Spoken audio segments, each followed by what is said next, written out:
The Vreth Dominion had conquered 47 star systems without ever losing a single arena champion, until they threw one human soldier into the pit. 13 minutes later, their empire was rewriting every rule it had ever believed about humanity. I am Draxus Vorn, Senior Counselor of the Vreth Dominion's 7th Expansion Division.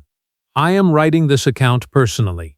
My superiors requested an official report. What they are getting instead is a confession, because someone, somewhere in the future, needs to be warned. And they need to be warned in plain language, not the sanitized bureaucratic nonsense I usually produce. It started in the council chamber, on what I had fully expected to be an unremarkable afternoon. High Commander Sail Miru, a Vreth of considerable military reputation and considerably less common sense, had just finished presenting his case for live arena testing of the captured specimen.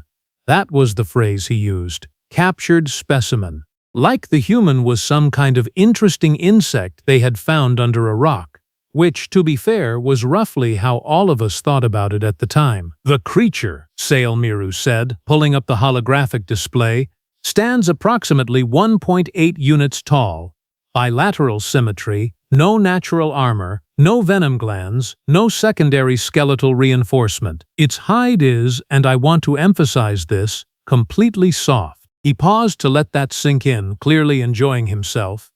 Soft hide, no claws, teeth that couldn't puncture a veln fruit, and yet the species claims to be among the dominant life forms of their planet. The chamber laughed, all 41 of us, myself included.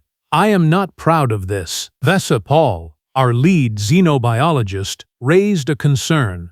She had this habit of raising concerns. It was, looking back, her finest quality. "Commander," she said, in that careful tone she used when she thought someone was being an idiot but didn't want to say so directly, "the preliminary behavioral scans on the subject show some anomalous readings. I would recommend further observation before any arena deployment. The cortisol response alone is..." "The cortisol response is irrelevant," Sail Miru said cheerfully. "We are not studying it. We are entertaining our citizens. I would still recommend..." Overruled. "The arena is booked for 3rd rotation. The creature will fight the Gorethian Mauler." He smiled. He actually smiled. 17,000 tickets already sold. I voted yes. All 41 of us voted yes. The motion passed unanimously. I replay that vote in my head sometimes.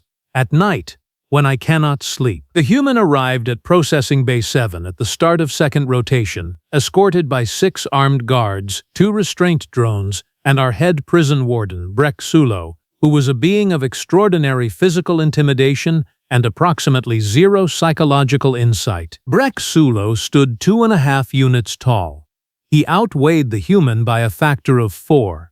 He had 3 sets of arms, a reinforced cranial ridge, and a voice that could rattle the fillings out of a lesser species' teeth. He looked at the human, and then he looked down at the human, because there was quite a lot of looking down involved, and he said, "Welcome to the Ravager Arena, little thing. You fight tomorrow." The human looked up at him.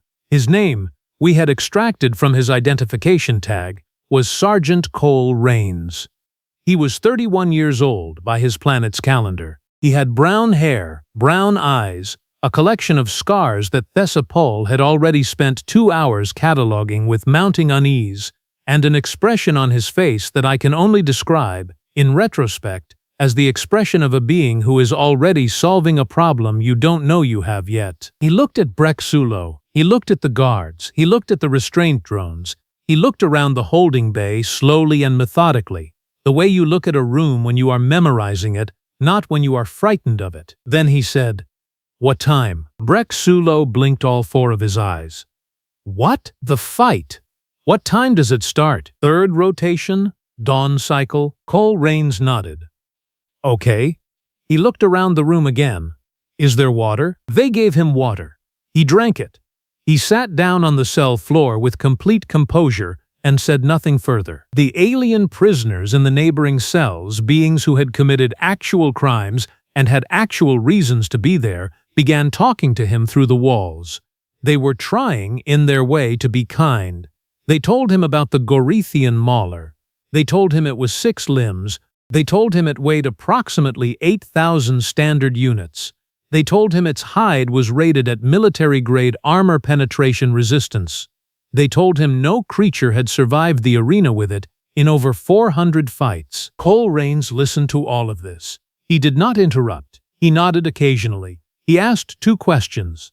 The first was, how fast does it accelerate from a standing position? And the second was, where does it sleep in the holding pen? Which corner? The other prisoners went completely silent. Breck Sulo, watching this exchange through the monitor feed in his office, later filed an incident note that read, "Subject behavior within normal parameters. Recommend proceeding." I have that note. I keep it as a reminder that confidence and competence are not the same thing. 17,412 Vreth citizens filled the stands of the Ravager Arena by the time third rotation began. They came in their finest chromatic plumage. They brought food. They brought their offspring, because this was a family occasion, the kind of easy, guaranteed entertainment that sold itself. I sat in the VIP box alongside Sale Miru and Thessa Pole, who had spent the morning filing 3 separate formal objection notices that had all been stamped, routed, and quietly archived by administrative staff. She had a data slate on her lap and the look of someone attending a party they know is going to end badly. Sale Miru was in an excellent mood. He had a commemorative beverage. He had ordered the arena lighting adjusted for maximum dramatic effect. He gestured expansively at the crowd below and said, "This, Droxus, is why we run an empire. 17,000 happy citizens. 17,412, I corrected. Because precision has always been my comfort. Even better." The arena announcer, a professional of great vocal range and very little journalistic responsibility, was warming up the crowd. "Citizens of the Vraith Dominion," his voice boomed across the stadium, "today, for your entertainment, we present a creature from the outermost spiral of the Veron cluster, a species that calls itself, and I quote, human." Laughter from the stands. "This specimen, apparently a warrior of some kind, will face our undefeated champion, the Gorethian Mauler, in unarmed combat." More laughter. Louder this time. "The Dominion's Department of Statistical Projection has calculated the human's probability of survival at 0.3%. A brief pause. "We have rounded this down to 0 for display purposes." The crowd absolutely loved that. There was cheering, there was stamping of feet. A family of Vreth juveniles in the mid-tier seating were waving handmade signs that I sincerely hope they did not later put in their rooms. Thessa Pole looked at her data slate. She looked at the arena floor. She said, quietly, to nobody in particular, "His resting heart rate is 49 beats per cycle." I looked at her. "Is that unusual?" "He is about to walk into an arena with the Gorethian Mauler," she said. "My resting heart rate right now, sitting in a comfortable chair in a secure box, is 96. So yes, Draxus, that is unusual." I told her she was being dramatic. I want to note, for the record, that I said that. The holding gate on the east side of the arena floor rolled open, and Sergeant Cole Rains walked out. He was wearing the standard-issue cloth garments they had left him in, because nobody had bothered to provide anything else. No armor, no weapon. The Dominion had debated whether to give him something sharp, purely to extend the spectacle, but had ultimately decided against it on the grounds that it would not matter either way. He walked out, and he stopped, and he looked up. 17,412 beings looked back down at him. He was not a physically imposing creature. He had to tilt his head back quite far to take in the scale of the stadium, and when he did, his face did something complicated that I could not quite read from the VIP box. I had one of our imaging systems zoom in on his expression. What I saw was not fear, it was not awe, it was something much more difficult to categorize. It looked almost like interest, the way a builder looks at a structure they are already thinking about how to dismantle. He looked around the arena floor slowly. Sand. High walls. 2 drainage channels running along the south end. A series of reinforced support pillars holding the lower spectator tier, the bases of which protruded slightly into the arena perimeter. He looked at all of this with the same quiet, systematic attention he had used in the holding cell. The crowd started to get restless. They had come for terror, and he was not providing it. Then the gate on the west side opened. Now, I want to describe the Gorathian Mauler accurately because I think it matters for what comes next. The Mauler stood approximately 3 units high at the shoulder. It had 6 limbs, the front 2 of which ended in a set of raking appendages that had, historically, been quite sufficient to end most things that came into contact with them. Its hide was a deep greenish-black, layered in overlapping plates that our weapons testing division had once, for reasons I will not detail here, benchmarked against standard Dominion assault rifle fire. The results had been, to put it diplomatically, discouraging. It weighed approximately 8,000 standard units. It could reach full charge speed in approximately 4 body lengths. It had never, in 400 arena appearances, taken longer than 2 minutes to kill whatever it was given. It came out of the west gate, and it screamed. The sound hit the crowd like a physical force. 17,000 beings flinched backward in their seats. Children grabbed parents. Beverages were dropped. The arena announcer, who had been mid-sentence, went completely silent for 3 full seconds. Cole Rains did not flinch. He turned to face the Mauler. He stood there, watching it, with his hands loose at his sides and his feet shoulder-width apart. The Mauler screamed again and charged the sand, working itself up to the kind of rage it used as a warm-up. Cole Rains watched it do this. Then he started walking toward it, not running, walking. Slowly, deliberately.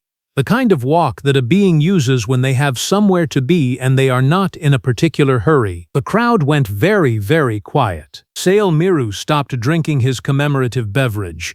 He held it suspended in midair and stared at the arena floor. I heard Thessapol say, in the silence, his heart rate just went up to 62. That is still extremely calm, I said. I know, she said. And she pulled out a second data slate and started writing faster. The Gorathian Mauler charged. It was, by any objective measure, one of the most terrifying sights in the Dominion's arena history. 8,000 units of armored muscle and rage, closing the distance at full sprint, the arena floor shaking under the impact of each stride. A sound like a thunderstorm moving toward you at speed. Cole Rains waited. He waited so long that Thessapol actually made a small noise of distress beside me. He waited until the Mauler was close enough that the spray of sand from its stride was hitting his boots, and then, at a moment that I still cannot entirely explain, he moved. He went sideways, not backward, sideways. He stepped to the right with one smooth motion, dropped his shoulder, and grabbed the Mauler's outermost front limb as it came past him.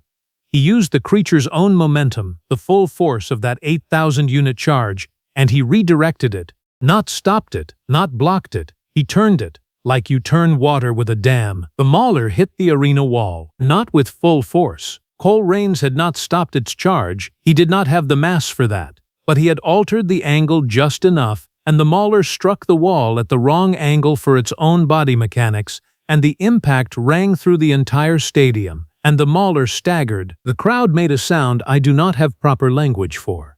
It was the sound of 17,000 beings simultaneously revising a fundamental assumption. The Mauler recovered. They always recovered. It turned and it screamed, and the fury in that sound was personal now, which was new.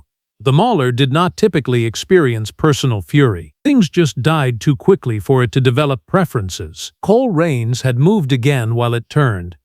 He had gone toward the arena perimeter, toward the base of one of those support pillars I mentioned earlier. He positioned himself with his back to the pillar, in a specific way, at a specific angle, and when the Mauler charged again, he did not move sideways this time. He went low. He dropped underneath the Mauler's primary striking appendages, under the armored chest, and he drove something into the underside of the creature's foremost joint, where 2 of the limb plates met in a gap that our xenological database, I want to be very clear, had never once flagged as a vulnerability. He had found it. In approximately 90 seconds of observation, he had found a vulnerability in a creature our scientists had been studying for decades. Whatever he drove into that joint, I later determined was a piece of metal he had broken off one of the drainage channel grates during the few seconds he had spent near the south end of the arena. The Mauler had not noticed. We had not noticed. We had all been watching his face. The mauler screamed, not the rage scream it opened with. A different sound. A higher sound. A sound that made Thessa Pole go very still with her stylus pressed against her data slate and not move for several seconds. And then something happened that I want to describe very precisely, because I want you to understand the timeline. From the moment Cole Rains walked out of the gate to the moment the mauler's knees hit the arena floor, 4 minutes and 17 seconds elapsed. The arena record for that particular beast was 1 minute and 53 seconds. That was how long the most formidable creature the Dominion had ever put in an arena needed to kill something. Cole Rains was still alive at 4 minutes and 17 seconds. He was not, in fact, finished. The next 8 minutes were something I am going to do my best to describe accurately, because I have replayed the footage enough times to have it memorized, and I still do not fully understand it. He used the pillar. He used the drainage channels, twice, to redirect the mauler's charges. He used the arena floor itself, the sand, throwing it into the creature's visual receptors at precise moments. He was not strong enough to hurt the mauler through direct force. He knew that. He had known that before he walked through the gate. He was not trying to overpower it. He was trying to make it hurt itself, and he was very, very good at it. The crowd was completely silent by minute 6. 17,000 beings, and you could have heard a dropped stylus. Sail Miru had put down his commemorative beverage. He was leaning forward in his seat. His knuckles, a detail I noticed because I was looking for anything to focus on besides the arena floor, were pale against the armrest. Thessa Pole was writing so fast that her stylus made a continuous sound. A small, high scratch of data being recorded at the speed of someone who knows they are watching something that will not happen again. At minute 12, Cole Rains found the second gap. It was behind the mauler's third limb joint on the right side. Nobody knew it existed. It existed because the mauler's armor had grown unevenly over its life, a natural biological inconsistency. The kind of thing you find when you spend 12 minutes watching something very, very carefully instead of running away from it. He used the drainage channel edge. He used leverage. He used the fact that the mauler's own charge, its most powerful feature, had become the thing most likely to finish it. At minute 13 and 41 seconds, the Gorathian mauler, undefeated across 400 arena appearances, spanning 16 years, lay still on the sand of the Ravager arena. The silence lasted for 7 full seconds. I counted. Then Thessa Pole said, in a voice that was almost completely steady, "His heart rate at time of cessation was 88. I turned to look at her. "Mine," she said, looking at her own biometric reader, "is currently 144. Cole Rains stood in the center of the arena. He was covered in Gorathian mauler blood, which was a dark, dense black and had a smell that the atmospheric processors in the VIP box were working hard to filter. He had a long gash across his left forearm, where the mauler's secondary appendage had caught him at minute 9. He had sand in his hair and on his face, and probably in places he would need a proper shower to address. He was breathing harder than at any previous point in the last 13 minutes. He looked up. He found the VIP box. I do not know how. It was not marked. It was set back from the arena tier and partially shaded. But he found it, and he looked directly at it, and he looked directly at me, or at Sal Miru, or at all three of us. I genuinely could not tell, and he raised one hand. He waved. One single, small, entirely casual wave. The kind of wave you give to someone you have just spotted across a crowded market.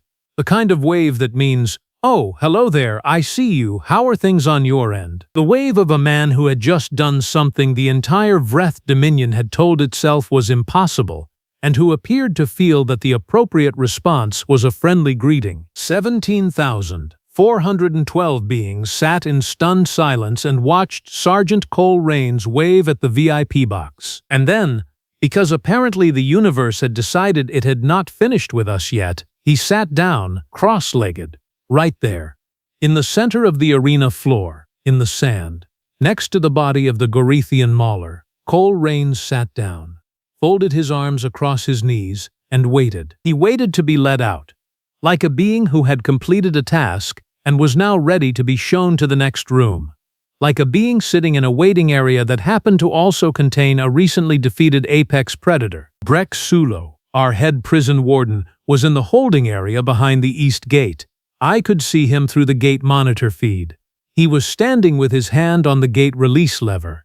He had not moved for approximately 90 seconds. I opened a communication channel to him. "Breck," I said. A pause. "Yes, counselor. Open the gate." A longer pause. "The gate, sir?" "Yes, the east gate. Open it." I could hear him breathing. Then, "Sir, protocol requires a 10-minute post-match interval before." "Breck, open the gate." The gate opened. Cole Rains stood up, brushed sand off his legs in a businesslike fashion, and walked back through it without looking back. The crowd remained silent until he had fully disappeared from view.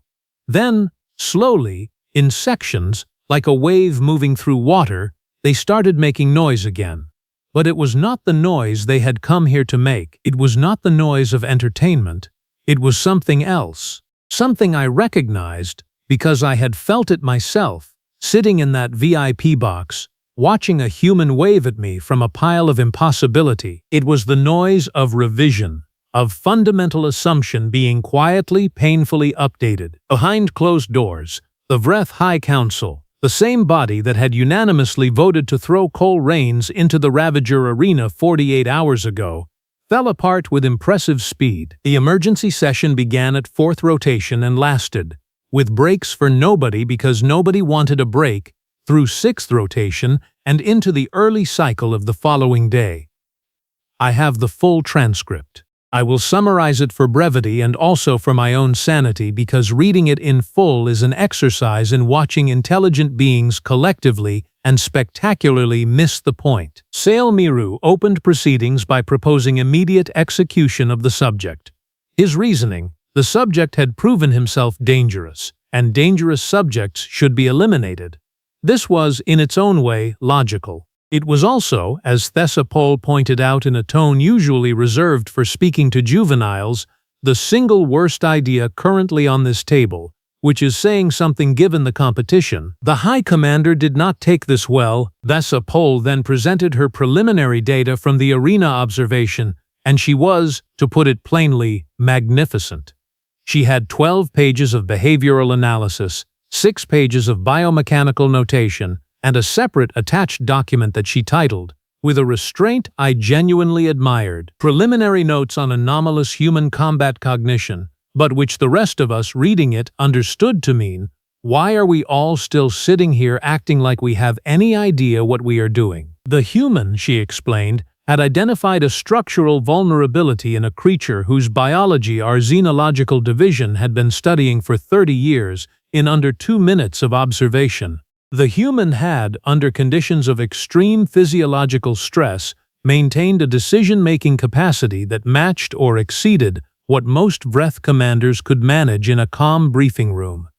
The human had shown no behavioral indicators of panic at any point, and the human's heart rate, at the moment of the Mauler's defeat, had been 88 beats per cycle. My research team's average resting heart rate, Thessapol said, is higher than that. A counselor in the back row asked whether all humans were like this. Thessapol looked at him. He told the cell block that he was a sergeant, she said, which is, in human military hierarchy, a mid-ranked non-commissioned officer.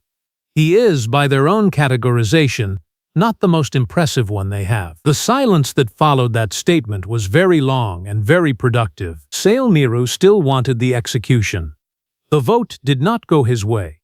In fact, very few votes were going his way by that point in the evening. There was a general, unspoken, collective understanding spreading through the chamber that the High Commander's judgment on this particular subject had, from the very beginning, been catastrophically miscalibrated. Cole Rains, meanwhile, was sitting in a cell in Processing Bay 7. He had eaten the food ration they had brought him. He had slept, apparently without difficulty, for 6 standard hours. He had asked once for something to clean the wound on his forearm, and when they brought antiseptic and cloth, he had dressed it himself with the efficiency of someone who had done it before and did not need assistance. He had not, at any point, expressed distress. He had not demanded answers. He had not made threats. He had simply existed quietly and patiently and waited, and this was somehow more unnerving to every guard on his block than anything else he could have done. They moved him to a proper meeting room on the morning of the second day. It had a table, it had chairs, it had a jug of water, and a selection of nutrient blocks, which were our standard diplomatic hospitality offering, and which Cole Raines examined with an expression of polite neutrality before setting them to one side. I sat across the table from him. Just me.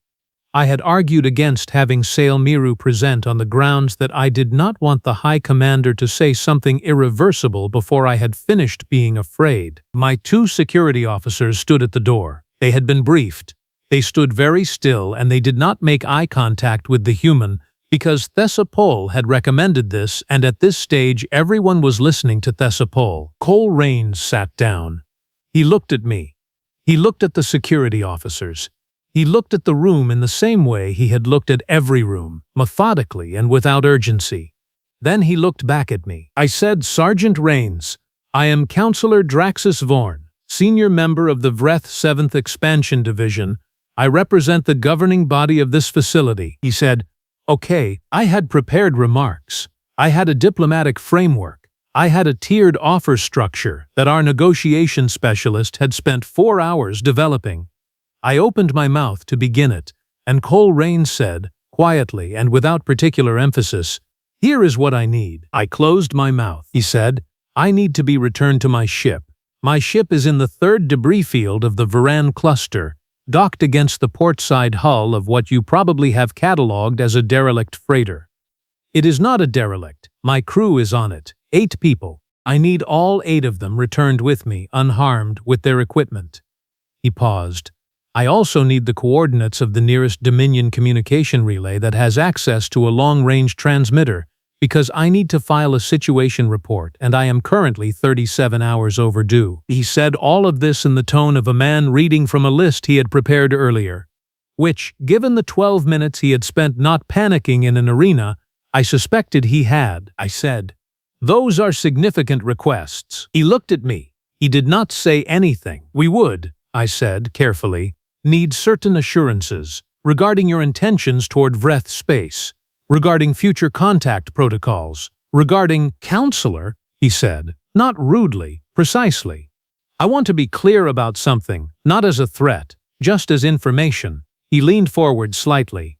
"I am a sergeant. I work for an organization called the United Earth Defense Corps. My mission in this sector was reconnaissance and first contact assessment. The assessment I am going to file, if I get access to a transmitter, will determine how the Corps categorizes this region and the civilization currently operating in it. That categorization affects every decision Earth makes about this area of space for the next several decades." He paused again. "I would like the report I file to reflect a positive outcome. I would like to be able to write that there was an incident, that it was resolved professionally, and that the Vreth Dominion demonstrated both good judgment and good faith. I think that would be better for everyone." He sat back, he picked up the water jug, he poured himself a glass and drank it. "I would also," he added, "like something to eat that is not those blocks. I don't know what they are made of, but I'm fairly certain my body cannot process them. Bread of some kind if you have it, or something close to bread. Anything grain-based." I stared at him. He waited. The thing about the moment that followed, the thing I have tried to explain to colleagues and to high command and to my therapist, is that the power in that room had shifted, and I knew it, and I think Cole Raines knew it, and the shift had not happened because of anything he had said in this meeting. The shift had happened at 13 minutes and 41 seconds in the Ravager Arena, when a human being with no armor, no weapon, and no reasonable probability of survival had stood up, dusted off, and waved. Everything after that was paperwork. We gave him his crew. We gave him his ship. We gave him the transmitter coordinates. We gave him a full access pass to our long-range communication arrays, which I signed off on at 7th rotation with the full understanding that I would have to explain this to High Command later, and that the explanation would not be comfortable. And we gave him something grain-based. Our nutrition division produced something that our chef, in a moment of sincere creative effort, believed approximated the concept of bread. Cole Rains ate it without complaint. He said it was good, which was either genuine or extremely diplomatic. And at this point I was not entirely sure there was a difference with this man. He thanked me. He shook my hand, which involved grasping my primary appendage in his soft, five-fingered grip and moving it up and down, a physical gesture that I had been briefed on but still found deeply peculiar. And then he and his crew, 8 humans who had been retrieved from their ship in the debris field, were escorted to the departure bay and sent on their way. Sail Miru watched the ship leave on the departure monitor. He was very quiet. Then he said, "That should not have been allowed." I said, "No. What should not have been allowed was putting him in the arena in the first place." He did not respond to that. He left the room instead.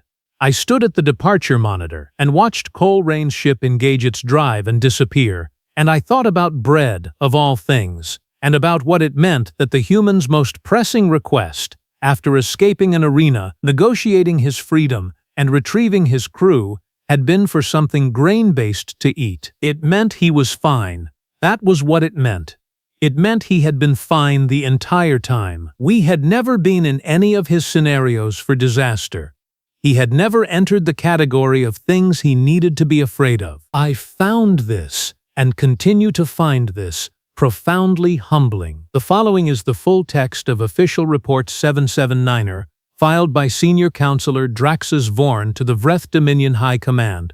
Classification level, immediate distribution, priority flag, urgent. To the attention of the High Command, the Bureau of Xenological Affairs, the Department of Arena Operations, and whoever approved the initial arena deployment order, though I note that the deployment order was unanimous, and I am not excluding myself from this. This report concerns the incident at the Ravager Arena, 3rd rotation, and the subsequent 31-hour period of resolution. A full recording archive is attached. I recommend watching it, all of it. I especially recommend that the Bureau of Xenological Affairs watch it with xenobiologist Tessa Pohl's annotated commentary enabled, and I recommend that they then sit quietly with that information for a considerable period before taking any further action regarding the species designate, human, or their planet of origin, Earth. The summary is as follows. We captured one human. We put the human in the arena with the Gorithian Mauler. The human survived. The Mauler did not. The human then sat down, waited politely to be let out, ate a meal, slept, filed his report to his own government, and left. The human's report to his government, a copy of which we obtained through the transmitter array before he transmitted it, described the incident as an initial contact situation involving a miscommunication regarding cultural norms, resolved through direct dialogue. He rated the Vreth Dominion's diplomatic responsiveness as improving. He recommended his government classify this region as monitored, non-hostile. Proceed with standard protocols. He was generous, more generous than we deserved. What I need High Command to understand, and I want to be very plain here because I have spent considerable time in the last 31 hours selecting plain words over careful ones, is that we did not resolve this situation. We resolved this situation. We were not in control of any moment of this situation after the gate opened. We simply, eventually, did the sensible thing that was being offered to us, and we were fortunate that it was still available. I am attaching xenobiologist Tessa Pohl's full preliminary report. She will be submitting a formal research proposal for long-term study of human behavioral and biomechanical data. I am supporting that proposal. I am supporting it because the alternative is continuing to operate without understanding what we are dealing with, and we cannot afford to continue to not understand what we are dealing with. The Gorithian Mauler was undefeated across 400 arena appearances. Sergeant Cole Rains, a mid-ranked non-commissioned officer of the United Earth Defense Corps, defeated it in 13 minutes and 41 seconds, using a piece of drainage grate and 12 minutes of observation. He is, by his own species categorization, not the most impressive one they have. I want that sentence to be on the first page of every briefing document distributed by the Bureau of Xenological Affairs from this point forward. I want it on the wall of the High Command briefing chamber. I want every department head in the Vreth Dominion to read it before they make any decision about humanity or about Earth or about what the Vreth Dominion should or should not do in regions where humans are active. I have 3 formal recommendations, and they are as follows. First, do not put humans in arenas. Second, do not provoke humans. Third, do not assume, not for one single rotation, that you understand humans. This report is filed. It is stamped. It is marked urgent. I have personally ensured that it cannot be quietly archived by administrative staff. My hands are not shaking as I write this. That is not true. My hands are very much shaking, but the report is accurate, and it is filed, and the stamp is dry, and I am going to go find Thessapole and tell her that she was right from the very beginning, and that I should have listened to her when she tried to tell us in the council chamber before any of this happened. She will probably say something professionally restrained. She usually does. I suspect, however, that after I leave, she will allow herself one moment of being right. She has earned it. Report filed. Counselor Draxus Vorn, Senior Member, Vreth Dominion 7th Expansion Division. P.S. The grain-based item our chef produced was, according to Sergeant Rains, not bad. This was the only positive review our facility received from the subject. I am choosing to take it.